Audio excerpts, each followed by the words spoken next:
नमस्कार, मैं आचार्य पंकज उपस्थित हूँ मुहूर्त प्रकरण के नए वीडियो के साथ। आज के वीडियो में हम उपनयन, यज्ञोपवीत या व्रतबंध के मुहूर्त के बारे में चर्चा करेंगे। उपनयन के लिए उत्तम समय का निर्धारण करने के लिए समय का शुद्ध होना आवश्यक है। शुद्ध समय से अभिप्राय है कि गुरु और शुक्र अस्त न हो तथा सूर्य उत्तरायण हो। मकर राशि से मिथुन राशि पर्यंत सूर्य उत्तरायण होते हैं। माघ मास से लेकर आषाढ़ मास पर्यंत उपनयन या व्रतबंध के लिए उत्तम मास कहे गए हैं। रविवार, सोमवार, बुधवार, गुरुवार और शुक्रवार दिन उपनयन के लिए श्रेष्ठ दिन कहे गए हैं। जो सामवेदी ब्राह्मण होते हैं उनके लिए मंगलवार का दिन भी प्रशस्त माना गया है। शांडिल्य गोत्र के ब्राह्मणों को सामवेदी कहा जाता है।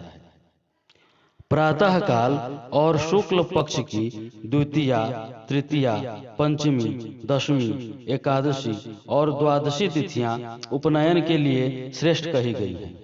नक्षत्रों में अश्विनी, रोहिणी, मृगशिरा, आर्द्रा, पुष्य, आश्लेषा, तीनों पूर्वा, तीनों उत्तरा, हस्त, चित्रा, स्वाति, अनुराधा, मूल, श्रवणा, धनिष्ठा, शतभिखा और रेवती नक्षत्रों में उपनयन को प्रशस्त कहा गया है। पुनर्वसु नक्षत्र में ब्राह्मणों का उपनयन नहीं होता है, परंतु क्षत्रिय और वैश्यों के उपनयन के लिए पुनर्वसु नक्षत्र को भी श्रेष्ठ माना गया है। अब यज्ञोपवीत या उपनयन में निषिद्ध समय के बारे में चर्चा करते हैं। मनवादी और युगादि तिथियां, अपराह्न, सायंकाल, प्रदोष और अनध्याय तिथियां और कृष्ण पक्ष, इन समयों में उपनयन को निषिद्ध या वर्जित किया गया है।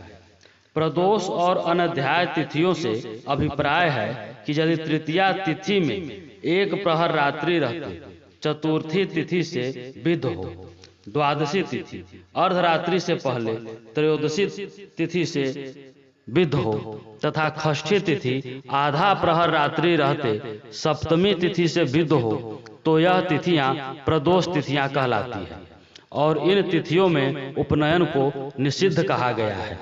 जदा तृतीयायाम प्रहर रात्र्यभ्यंतरे चतुर्थी, द्वादश्याम मध्य रात्र अभ्यंतरे त्रयोदशी, षष्ठ्याम सार्ध प्रहर रात्र अभ्यंतरे सप्तमी तिथि भवेत् तदा प्रदोषो अब गंतव्यः तत्र उपनयनम निषिद्धम। अब अनध्याय तिथियों के बारे में जानते हैं। सूर्य मकर राशि में हो और पौष मास हो तो एकादशी और द्वादशी तिथियां।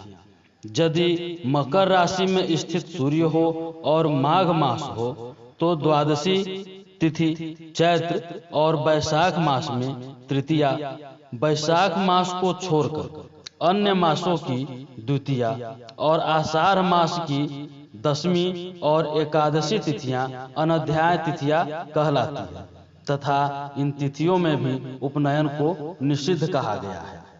शुचि, शुक्र, पौष, तपसाम, दिगस्वे, रुद्रार्क, संख्य, सित तिथयः भूतादि त्रियाष्टभि संक्रमणं च बतेख्व अनध्यायाः। उपनयन के संबंध में सामान्यतः ऐसा कहा जाता है कि जन्म मास, जन्म दिवस और जन्म नक्षत्र में उपनयन नहीं करना चाहिए, परंतु ऐसा नहीं है। शास्त्रों में इस संबंध में स्पष्ट कहा गया है, जन्मर्क्ष मास लग्नादौ व्रते विद्याधिको व्रती आद्य गर्भेपि विप्राणाम छत्रादीनाम मनादि में। अर्थात जन्म नक्षत्र, जन्म मास, जन्म लग्न, जन्म तिथि तथा जन्म दिन में ब्राह्मण के ज्येष्ठ बालक और क्षत्रिय वैश्य के दूसरे गर्भ के बालक का उपनयन संस्कार हो तो वह बालक प्रसिद्ध विद्वान होता है। इस प्रकार जन्म मास, तिथि आदि में यज्ञोपवीत करना अत्यंत शुभ माना गया है। उपनयन काल में गुरु की शुद्धि का विचार भी आवश्यक होता है। गुरु शुद्धि के बारे में कहा गया है, बटु कन्या जन्म राशि त्रिकोणा जद विसप्तगः श्रेष्ठो गुरी खखट त्रयाद्यय पूजयः अन्यत्र निंदितः। अभिप्राय है कि बालक और कन्या के जन्म राशि से नवम, पंचम, एकादश, द्वितीय और सप्तम इन स्थानों में गुरु श्रेष्ठ होते हैं। यह काल उपनयन के लिए अति उत्तम काल होता है। दशम, षष्ठम, तृतीय और प्रथम स्थानों में स्थित गुरु पूजा द्वारा शुभ होते हैं और चतुर्थ, अष्टम तथा द्वादश स्थानों में स्थित गुरु सदा ही अशुभ होते हैं। इनमें पूजा से भी शुभ नहीं होते। अब बालक के यज्ञोपवीत या उपनयन के लिए उचित समय या आयु के बारे में कहते हैं। विप्राणाम व्रतबंधनम निगदितम गर्भाजने वाष्टमे वर्षे वाप्यथ पंचमे क्षितिभुजाम षष्ठे तथा एकादशे वैश्यानाम पुरनष्ट में प्यथ पुनः स्याद द्वादशे वत्सरे काले था द्विगुरे गते निगदिते गौरम तदाहुर्बुधा।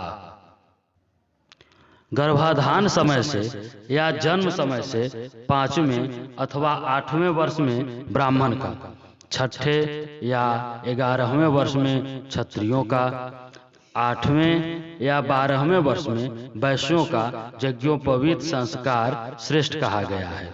यहाँ कहे गए समय से दुगुने वर्ष तक उपनयन मध्यम होता है। ज्योतिष शास्त्र से जुड़ी और भी जानकारियों के लिए हमारे YouTube चैनल को अवश्य ही सब्सक्राइब कर लें। वीडियो अच्छा लगा हो तो वीडियो को लाइक और शेयर भी जरूर करें। आज के वीडियो में बस इतना ही। नमस्कार।